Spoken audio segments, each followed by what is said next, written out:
Welcome to the Kill Count, where we tally up the victims in all our favorite horror movies. I'm James A. Janice, and today we're looking at Emesis Blue, published on YouTube in 2023. Emesis Blue is a feature-length fan film animated entirely in Valve's Source filmmaker. The Source engine has powered a litany of huge hits, including Half-Life 2 and the Left 4 Dead series, although personally I experienced it more through Counter-Strike Source and especially Day of Defeat Source. Man, I love Day of Defeat. Emesis Blue's writer-director Chad Payne didn't base his film on those other, more grounded games, though. He used assets from Team Fortress 2, a cartoony and stylish 2007 release that chronicled the endless war of Red vs. Blue. No, sorry, not that Red vs. Blue. This machinima uses the Red vs. Blue that has all the hats. So many hats. TF2 is a multiplayer first-person shooter. There's no single-player mode or campaign to speak of, just endless match after match online. But that doesn't mean Payne had nothing to work off of. The game has a very specific aesthetic, not quite mid-century modern, but definitely 60s spy genre inspired, like early James Bond films. The jazzy soundtrack and propagandistic posters all over add to that flavoring. Also, and I didn't know this, but Team Fortress 2 did have lore that was gradually established through game updates and comic books. As the story goes, in the late 1800s, munitions magnate Zephaniah Mann had two feuding little asshole twin sons. He gifted each of them an equally useless plot of land. Blutarch Man took Gravel Pit, making it blue-controlled, naturally, while Redmond Man took Dust Bowl, putting that map under control of the Red Team. Ever since then, the brothers have been hurling 9-man teams of mercenaries into death matches to steal the other's waste of space. Over the years, Valve fleshed out the personalities of its 9 character classes with a series of videos that were directed and edited using the publicly available Source filmmaker tool. Anyway,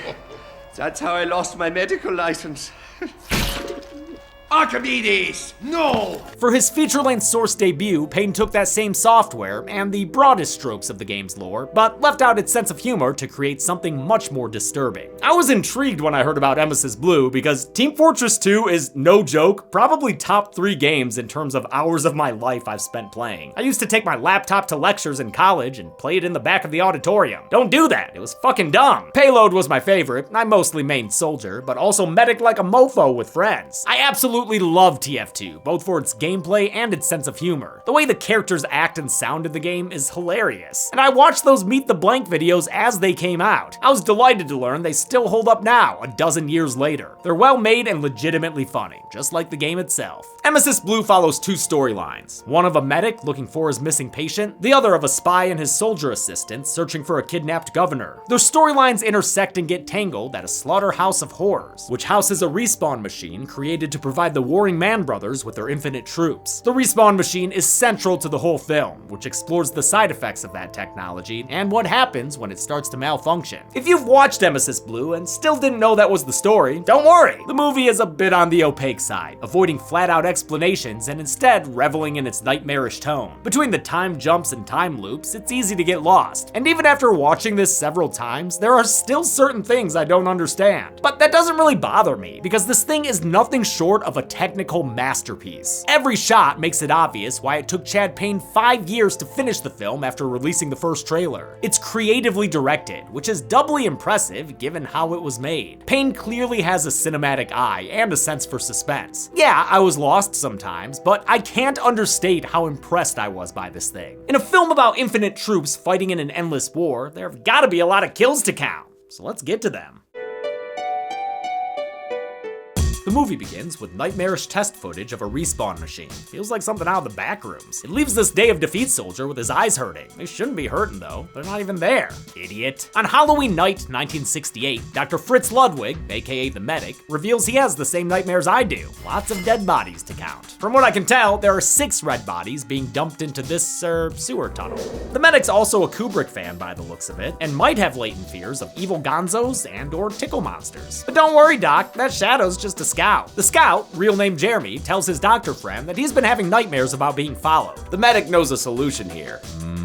Valium. In the game, the medic is just as liberal with his medicine, playing a support role who heals the other classes with his medigun. The character is a self-taught medicine man who ignores the do no harm part of his job in favor of scientific discoveries. In the game, he's voiced by Robin Atkin Downs, who also voiced Shinnok in the animated Mortal Kombat movies. In Emesis Blue, the medic's voiced by filmmaker Chad Payne, who also voices the spy, the demo man, the heavy, and a whole bunch of other characters. Holy crap, dude. I like that he takes the effort to imitate all their voices. The sound of progress, my friend. Oh, don't be ridiculous. This friendly checkup is interrupted when a box of VHS tapes tips over on its own. Jeez, you got a whole video store in there. An anachronistic store at that. VHS tapes weren't invented until 1976, 8 years after this movie takes place. The Scout's insurance doesn't cover rentals, so he steals the 1931 film M by Fritz Lang, a film school classic. Should have grabbed the battleship Potemkin while he was at it. After this opening, the movie takes an episodic format, starting with Chapter 1, Graveyard Shift. Across town, a veteran soldier is so bored, he almost blows away a harmless shadow person. He's waiting for his boss, a private investigator spy, to meet with their latest informant. They're looking for information about the recently kidnapped Jules Archibald, the governor of New Mexico, who's backed by the Blue, the Builders League United company. Their informant is a Heavy, a Russian character, and the American soldier doesn't trust him one bit. That Ruski's twice your size. That makes sense, given the whole,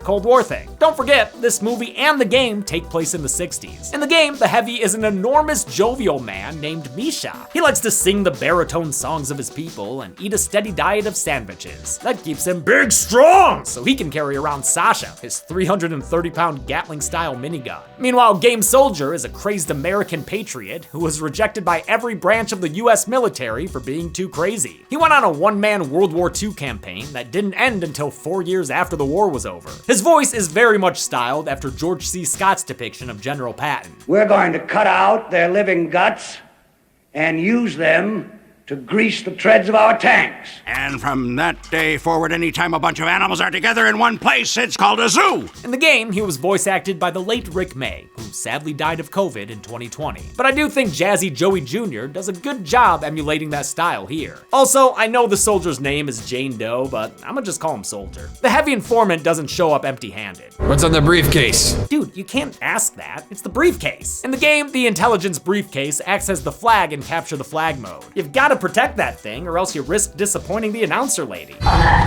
the enemy has taken our intelligence. And you don't ask what's in it. It's just important, okay? It's your classic MacGuffin. The Heavy answers the spy's inquiries by beating the shit out of him. Thankfully for the spy, the soldier saves the day with some classic Cold War hatred. Hey, Stalingrad! Eat this! And also a big gun. Before the two blues can check out the briefcase, that strange plague doctor swipes it, then leaves in a stolen hearse. In Chapter 2, Dinner's Ready, the medic drives his patient home and reluctantly admits that there have been some problems with the Blue Company's respawn machine. It doesn't always work like it's supposed to. Some get stuck inside trying to come through. The Scout's dropped off and buzzes into his mom's, alley house? What's going on here? Whatever, as long as it's got a TV, so he can watch the tape he took. Great use of the real movie's audio as this scene's sound design, with a lot of static, a ball bouncing like the one Scout tosses around, and a kid speaking German. Before you can say foreshadowing, Jeremy hears a voice say something much scarier on the phone. Hello? Thanks for the ride, Doc. It's a creepy recording of the conversation he just had with the medic. When the other him hangs up, Scout looks to his mom for guidance. Why is she peering around the corner like that? What the fuck was that? A terrifying kill is what it was. Looks like Scout's mom was decapitated, possibly by a shadow figure or, Asuka? No one's ready for that. The game version of the Scout also loves his mom, which leaves him vulnerable at times. Wait, He's the youngest merc, a cocky, loudmouth baseballer from South Boston, who, for some reason, has a Bronx accent. I don't even know where to start with you. I mean, do you even know who you're talking to? Basically, kind of a big deal. The Scout can walk, talk, and capture control points faster than the other classes, with his speed and double jump ability balancing out how weak he is. The medic wakes up from a little steering wheel nap and decides to return to the Scout's mom's home. There he finds a Sesame Street crime scene, with an M for murder, and also alluding to the movie on the TV. The situation gives the doc the vapors, and a minor concussion. Somehow, he comes to in his office, with blood on his hands. Maybe that M at the Scout's house stood for medic. He's definitely having some kind of breakdown, but at least it gives us Evil Dead 2 gags, that's fun. Oh, wait, nope, never mind, that's another concussion. An envelope slides under his door with a key in it, which might be useful at the Conager slaughterhouse. That's probably where the Scout is now, whose muffled screams the medic hears over the phone. Chapter 3, wait, Intel Hell? Oh, Intel Hell, okay. Picks up with the spy and soldier at the crime scene pretending to be federal agents. One of the first responders says the perp left in an ambulance, pointing the dynamic duo to Dr. Fritz Ludwig. And if that wasn't evidence enough, I'd say this bone saw is plenty! The Hardy Blues head to the medic's office, where they make a ghastly discovery. It's his latest victim. It's a model, you idiot. A model bastard. Still, there are other things suggesting the good doctor ain't so good, including another looped phone call with the medic's voice that really confuses the soldier. Who is this? It's the voice of God, you son of a bitch, and I'm coming for you! Ludwig couldn't have been calling, because he and his medigun just got to the slaughterhouse. Good thing he arrived before the entrance fell apart. The Conager Slaughterhouse is played by the red portion of the classic Capture the Flag map 2 Fort. And I mean classic, man, because the TF2 version is a remake of a map from Team Fortress Classic, the original game that I am old enough to have played many a time at LAN parties. Oh my god, is that really what the character models look like? I feel ancient! The medic tries to take the first elevator he finds, but it's unfortunately occupied. Incredible weight limit on that thing though. The undead Russian chases him deeper inside the slaughterhouse and even breaks his precious health hose. It's pretty sad to see this, since in the game, the medic and Heavy are besties. Nothing like an ubercharged Heavy wreaking havoc. Ludwig follows the ominous M's until he finds Scout's baseball, an engineer's wrench, and a chained up coffin. Using the key slipped under his door, he unlocks it to find Jeremy taking a little naps Ferrati. Weird how ungrateful he is though. If I had a gun, I'd shoot you, you sick bastard! Okay, you're welcome. The Scout runs from the healer directly into the bullets of a gun turret. It was set up by two engineer brothers, Slaughterhouse founders Zed and Maynard Conager. You look lost, boy. Don't like how that boy sounded coming out of him. Zed's the dominant brother here. You can tell by his communication style and how he gets first dibs on drill torture. Within Team Fortress 2 lore, the Conager family made infinite warfare possible. To feud beyond the bounds of their natural lives, twins Blutarch and Redmond Man both independently enlisted Radigan Conager to invent a life extender machine. Radigan's grandson, Del Conager, is the game's engineer character, a soft-spoken Texan who plays support by building teleporters and supply dispensers. Oh, and sentry guns. He loves his guns. The answer is a gun. The game character's soft-spokenness comes off as relaxed. His older bros in Emesis Blue, conversely, are menacing as fuck. Maynard is left behind babysitting the briefcase, but he quickly gets bored and plays the piano. It might be Blackbird by the Beatles. The chords sound similar to me. I really enjoy this part, especially with the funny little sound gag as the medic chokes the engineer with a phone cord. Too bad Maynard reverses the charges, and the two have to square off like the start of a Mortal Kombat fight. The medic's no match for Maynard. He beats him down, then breaks out the double barrel to blast a hole in his chest? What? Luckily, this ain't no ordinary medic. He's extra absorbent, and also somehow alive again. That's brawny strong. Ludwig embraces his second chance at life and sees what's underneath those goggles. Nothing, tra-la-la. Ludwig goes savage and beats the engineer to death with the lid of a, copier? Or maybe a dumpster? I don't know. Either way, he cleans up the body in the end. Zed returns to see what's going on, but the medic wrangles himself a weapon, control of Maynard's sentry gun. Now that ain't a toy, son. Nope, it's an unlockable that he uses to shoot Zed against the wall. Then, as the Conager's laughing, he double taps him to make sure Zed's dead, baby. Zed's dead. He takes the mystery briefcase, but doesn't get too far with it. Does this guy got low blood sugar or something? Oh, nope, sorry. He's just sad because he found out the Scout is dead. Some blood in his baseball cap are all that remains after Zed's home impalement project. Outside, the spy and soldier arrive, and the soldier vouches for the versatility of his rocket launcher. I'm gonna use it to jump across this ravine. You really have lost your mind, haven't you? What? I've done it before. I love this reference to the in-game practice of rocket jumping, a soldier technique that's hilarious in concept and deadly in execution. Gunfire forces them under the bridge, and we pick back up with them in Chapter 4. They enter the slaughterhouse through the sewer lines, which is where they get shot at by a sniper. The sniper's presence was hinted at earlier when the medic arrived with a scoped-in POV shot. The soldier baits the sniper into revealing his position. Take your best! Thanks to a bulletproof vest, he gets a leg up in the fight. How did you know he wouldn't shoot you in the head? I didn't. They leave the sniper to die, only for the soldier to get stopped by a person from the shadows.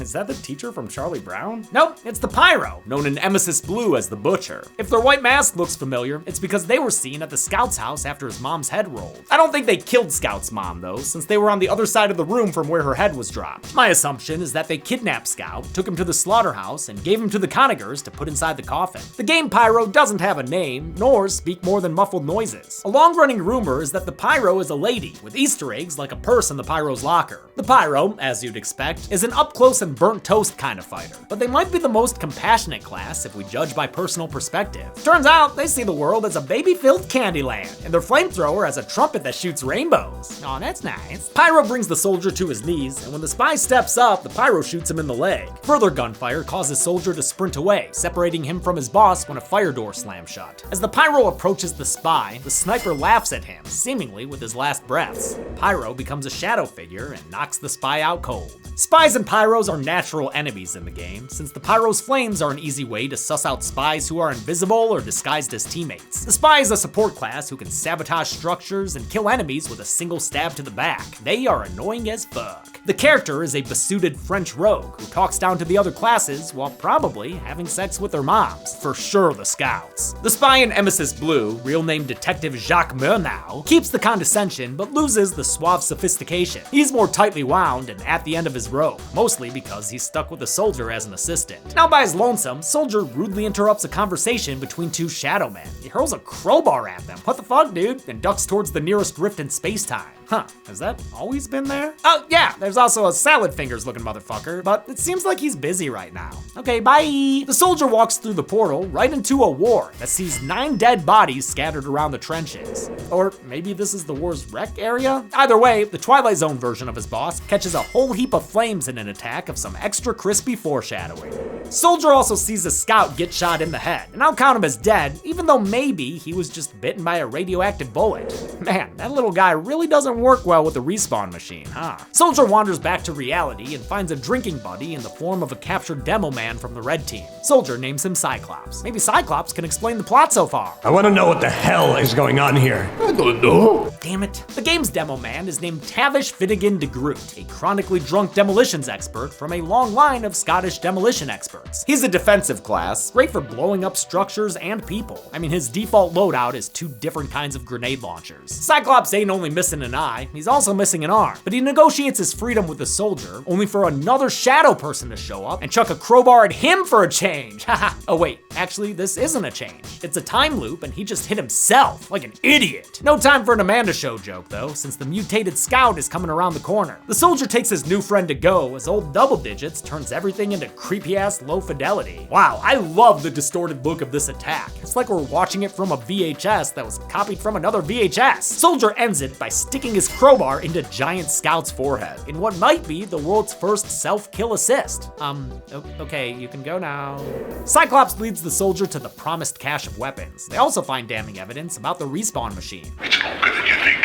A lot of these ominous lines about the machine are lifted directly from the Stephen King short story, The Jaunt. That story's about teleportation, but the central technology can similarly drive a user insane. It's really short and has a disturbing ending, so I highly recommend you read it. The color-crossed friends tiptoe past a bunch of dead-looking bodies, but I ain't counting them yet, because looks like there's still some juice left in the tank. In fact, right after the soldier and demo get their weapons, they learn how much respawning can change a person. It gives them horrible posture. A Resident Evil 1 reference confirms the worst. We've got zombies on our hands. That, or the sniper, is even more perseverant than we thought. I love that gag, and I love the physical comedy of the doorway jam too. Great button with the heavy. Cyclops executes the crawliest creep and proves these zombies still have glass skulls. Turning to the leftover 4 undead, the heroes take care of them with a Rube Goldberg-like action sequence. The soldier crushes a scout with a supply closet, spilling gasoline all over, as the demo man electrocutes an engineer with an overhead light. That ignites the fumes, which blows the heavy clean in half. They just shoot the last guy, the zombie soldier, but by then they've earned a lazy kill.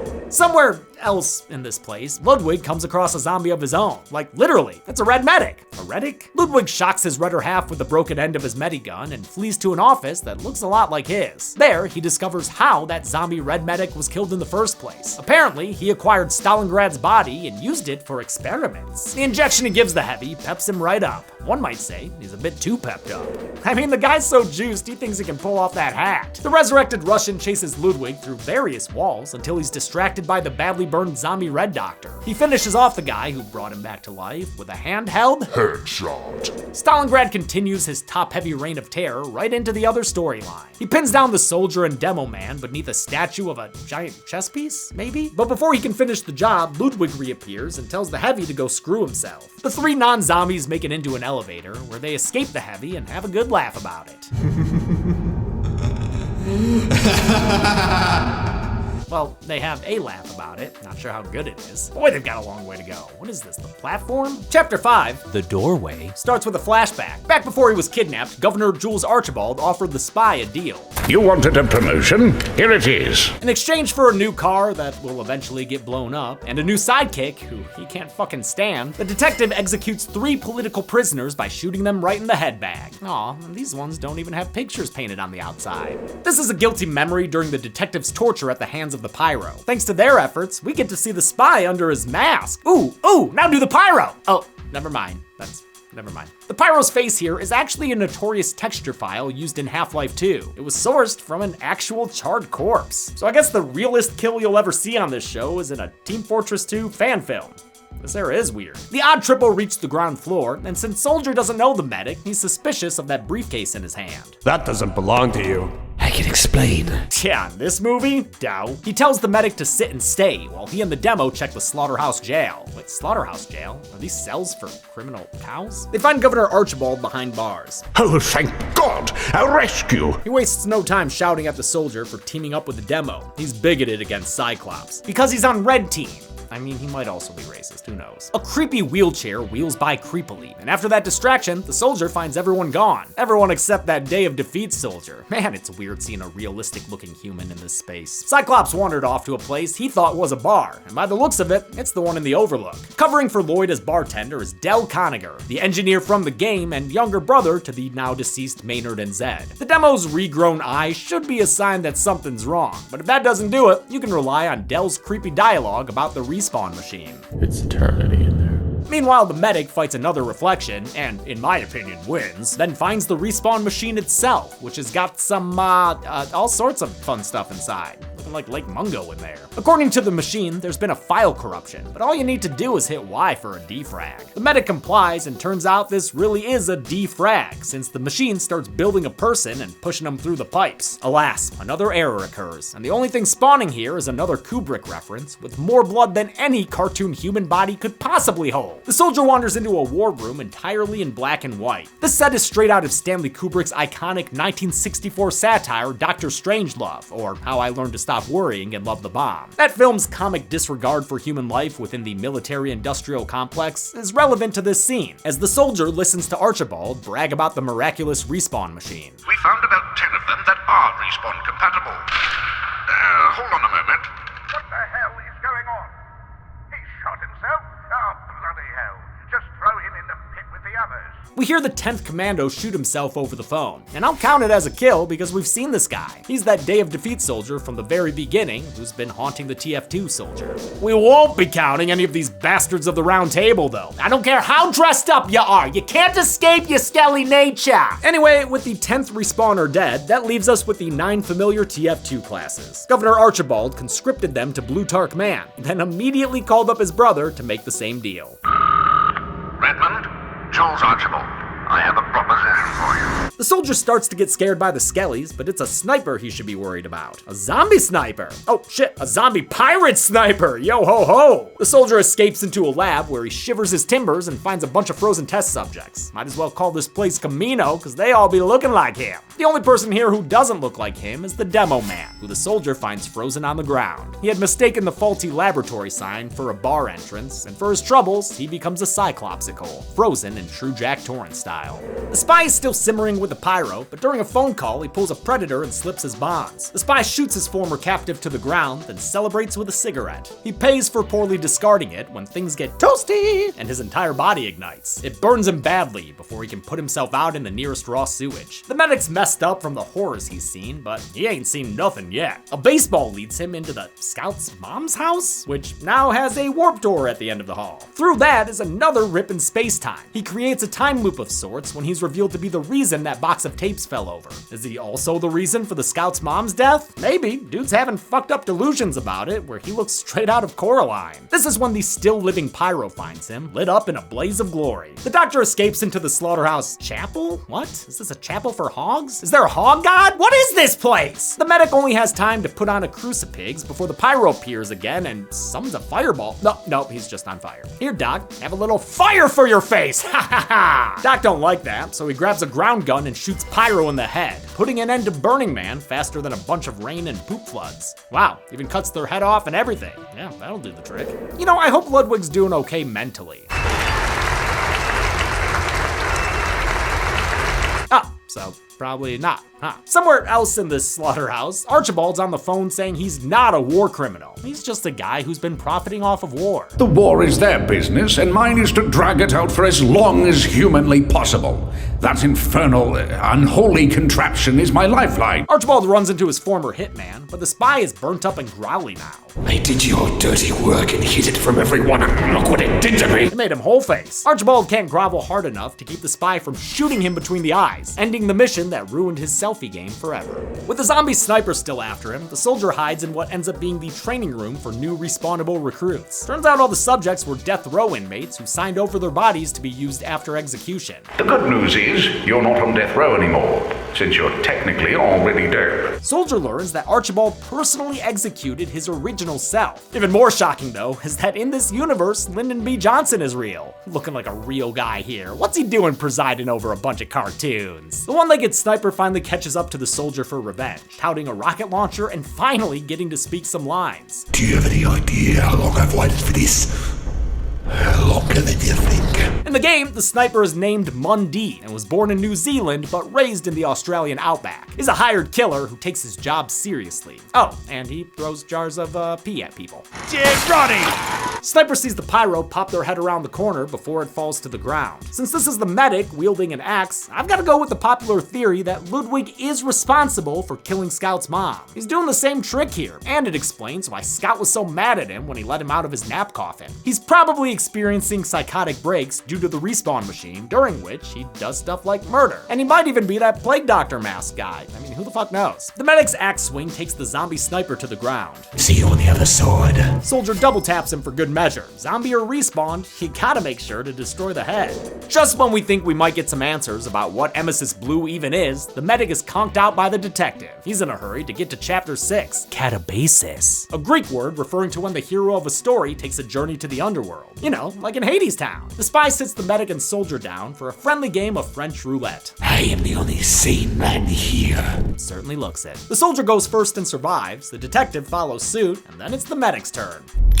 No! Things don't go quite as well for old Ludwig. The detective congratulates the soldier on not dying and then disappears into the ether. Soldier has to find his own way out, and it leads him straight to what appears to be, well, the pits of hell. What do you do in a case like this? I guess cannonball! Oh, shit, hold up. This pit is full of still meaty corpses. Dear God, is Josh gonna have to count these all by hand? I can't afford all that overtime!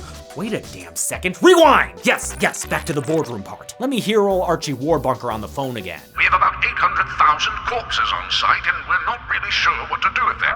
He gave us a number. 800,000 corpses. He gave us a number. 800,000. Well, holy hot damn! According to the Dude Bro Statute of 2022, an amendment of the Final Destination Decree of 2019, in order for mass event kills to count, the disaster must have some amount of visual representation and a serious in-universe number given to account for all the kills. That's what allowed Dude Bro Party Massacre 3 to take the kill count championship with its stupid 4,000 kills in the old Parchtown flood. And that's why I have to add 800,000 to this kill count. Holy shit! I mean, I'm just following the rules here. We have mountains of bodies on clear display and a specific number for how many we're supposed to be looking at. It's over.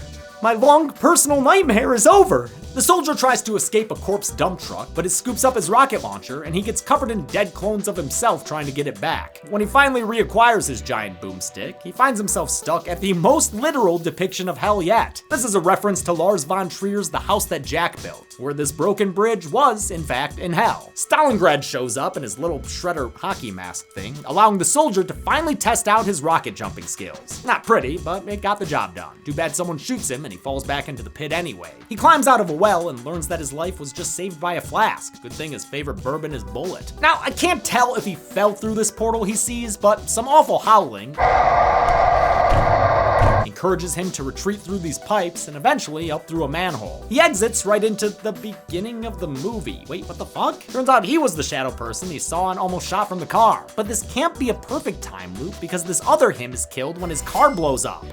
I can safely say I'm not sure what's happening anymore. The soldier is shaken back to the present tense in the ruins of the crumbling slaughterhouse, where the half-naked heavy returns for one last round. Ooh, rocking a Splatterhouse look, I see. Lucky for the soldier, zombie Stalingrad is killed when the building collapses onto him, splattering him for good. Sometime later, the soldier, finally called Mr. Doe here, is debriefed by a company man. He tells him the slaughterhouse is shuttered, and that he should similarly shutter his mouth about everything he saw. You are not to speak with anyone. The soldier does him one better and doesn't say anything at all in Chapter 7, Blood Brothers. This denouement takes place at Governor Archibald's funeral, where the soldier is supposed to read from a script that says Dr. Fritz Ludwig killed the governor. The attendees include twin brothers Blutarch and Redmond Mann, rivals in business, brotherhood, and which one of them has the more disturbingly realistic wrinkles. They spend the whole memorial bickering. What was my friend doing in your compound, Redmond? The detective, now speaking with a voice modulator since the fire burned his, everything, turns his eulogy into a press conference, blaming the governor's death on the medic and announcing his own promotion. I will be taking his place as chairman of the board. The soldier isn't content to sit with this bullshittery, but before he can pin anything on the spy, Dr. Fritz Ludwig sits up from Archie's casket and turns the new chairman into a floorman.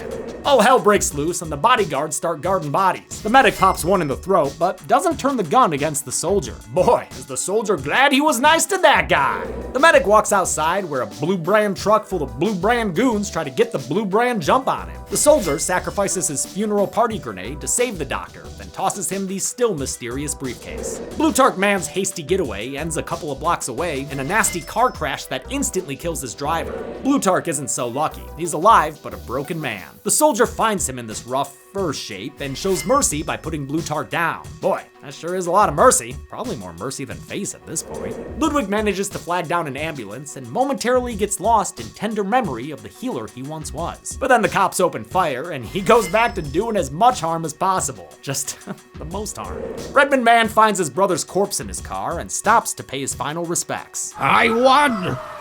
I outlived you, brother! I am the last man standing!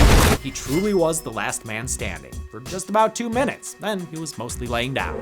Ludwig doesn't let that red speed bump slow him down. He's too busy having memories of Scout like he were Nick Cage at the end of Mandy, just he's a little less smiley than Cage was. The doc keeps driving until the road gets blurry. Probably too tired to be behind the wheel, man. Good thing there's a roadside bar to stop at. It's Dell's place, again, and it looks like his dead brothers are blurrily in the background. The medic retreats into the restroom, which is just like the bathroom in The Shining. Wow, Chad Payne really loves that movie, huh? The doctor takes a chill pill, but discovers it isn't Valium. It's actually title drug. The medic's been taking and prescribing Emesis Blue this whole time, a drug meant to suppress the side effects of the respawn machine. That means the medic is dead. Looks like he fell asleep driving and crashed his ambulance into a phone pole. If the noxious red glow of the briefcase is anything to go by though, I think the medic will be back in no time. Well, I shouldn't say no time. It's eternity in there.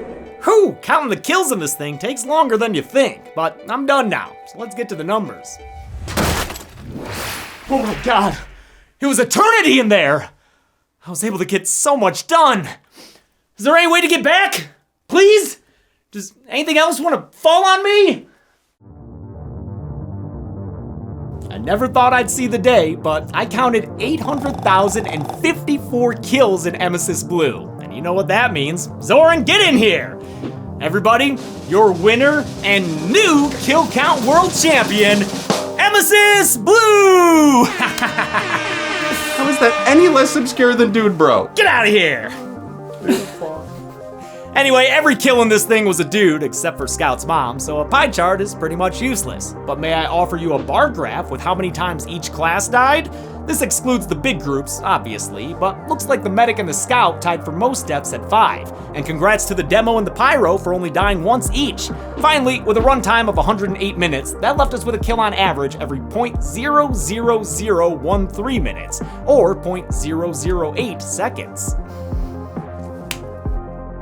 I'll give the golden chainsaw for coolest kill to all those zombie red team kills in that action sequence. Very creative and fun to watch. I appreciate how long this must have taken to animate. Good stuff. Double machete for lamest kill will go to Jeremy the Scout. Not saying I wanted to see him get the driller killer treatment on screen, but he's an important character who dies off screen with only a hat left behind. It's not even a fun hat. And that's it. Emesis Blue was uploaded in February and has already amassed over 6 million views and almost as many fan theories. Until my next respawn, I'm James A. Janice. This has been the Kill Count. Hey everyone, thanks a lot for watching this Kill Count for Emesis Blue. Definitely something different for the Kill Count. Apropos for the weird era. I only realized after I filmed that, you know, Scout has his fucking sleeves rolled up and I should have been doing this the whole time, man. Come on, fucking, let's go. Also, 800,000 kills is, I don't know, that's pretty fucked up. Clearly that kind of fucks with the whole system. So, you know, we'll figure out something to do with this. I have a few ideas of where we can go from here. 'Cause I don't want the competition to, you know, just be closed from now on. Seriously though, huge congratulations to Chad Payne and everyone else involved in making Emesis Blue. I've watched it so many times now to write the script and try to figure out what the fuck is going on. And honestly, I never get bored of it. I am always fascinated and impressed by what I'm watching. Seriously, great work, Chad. Happy Halloween, everybody. Be good people. Play ball!